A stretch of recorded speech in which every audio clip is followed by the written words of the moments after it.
प्यारे बच्चों अस्सलाम वालेकुम। तो ऐसे याद कि ूरमी जमात कश्मीरी पारान यह सबक पारान अत सबक नाव अवल सवल पतम दोन वीडियोन मज पर निम सबक ज हिस तो अकिस वीडियोस मज परो निम सबक आखिरी हिस।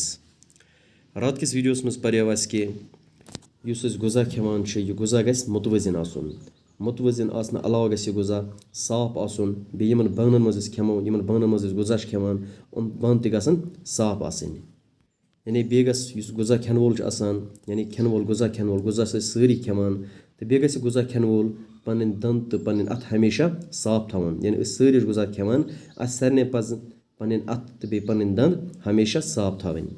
तो अकिस वीडियोस मज परो वन निम सबक आखिरी हिस।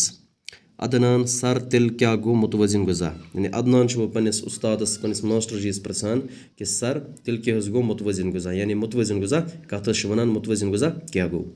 मास्टर जी मुनासिब मिकदारस मज अकि साथ कह साफ तो शूज चीज़ खेन। मास्टर जी वनान मुनासिब मिकदारस मज अकि साथ कह साफ तो शूज चीज़ खेन यानी गुजा खेवान यह पज गोड़े मुनासिब मिकदारस मज खेन तो बे गुजा खेवान यह गई साफ तो शूज आसन।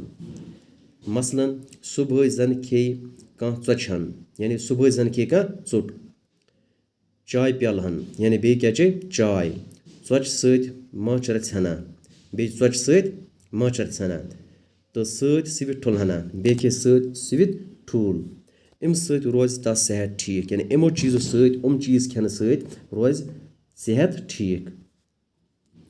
अदनान सर मे तोर वन फिक्र ज बह क्या बीमार पेमुत यानी अदनान पन्नस उस्तादस वनान कि सर मे तोर वन फिक्र मे आव समझ कि बह क्या बीमार पेमुत।